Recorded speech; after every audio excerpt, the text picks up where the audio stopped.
Let me just get out and say that my birthday is on May 27th, 2002. I am 21 years old. I work in a gas station, and we sell beer and wine, but not hard liquor.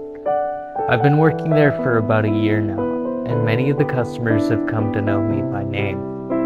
I grew up in this town, so every now and then I do a little extra for the people who are trapped in this desert with me. I've paid for some folks' beer and given out free fountain drinks. Hell, I've even traded some gas for some weed. It's illegal where I live, but regardless, it was done in secret, as I'd likely get fired for that. Customers have tipped me plenty of ways for the extra I have done for my beloved regulars. I've gotten cash, weed, beers.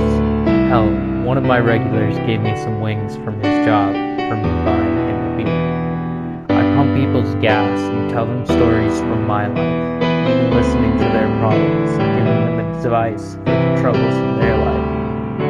I wouldn't go as far as to call myself the best employee, but I go above and beyond for customer service and never ask for extra.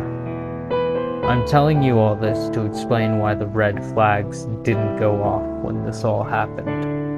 It was a normal night for me on the second shift. I was there from 2 p.m. till 10 at night. That was when the graveyard guy would come in. When a familiar regular named Ron stumbled his way into the store. He would come in frequently for tall cans of beer. Multiple times a day, he would get progressively more drunk. Ron would go around and ask people for money, and he had an underbite that made him look like a really tall chihuahua, especially when he would get drunk, as he would be unable to close his mouth all the way and would often put his lower teeth above his upper lip. Ron wore a worship and prayer hat and helped out the church every weekend. I was supportive despite the fact that I did not believe in religion or God myself. So when Ron offered to buy me a beer, I thought nothing of it. I graciously accepted, and he produced a beer from his side.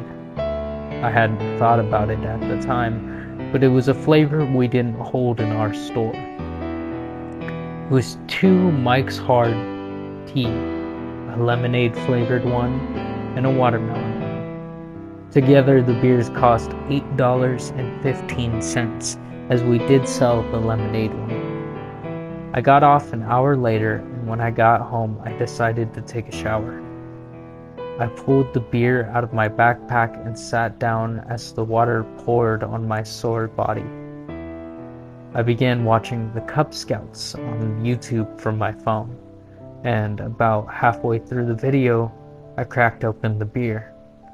Slowly but surely, as the video went on, I drank the tall can to completion. As time went on and I became intoxicated, I began to feel wrong. It was like my insides were on fire. I began puking with my eyes closed at first, but as they fluttered open, I became horrified. This thick black webbing stretched out of my mouth and down the drain. I screamed in terror and clawed as it continued its march from the inside of my body and down the shower drain until finally I collapsed from the pain. I woke up again in an ambulance covered in my own blood, my partner crying as I finally came to. And still to this day, neither myself nor the doctors can explain what happened to me. And Ron stopped coming into the store.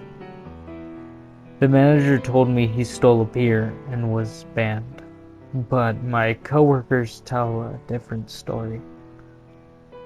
That Ron had a seizure in the middle of the store and started vomiting a strange black web-like substance.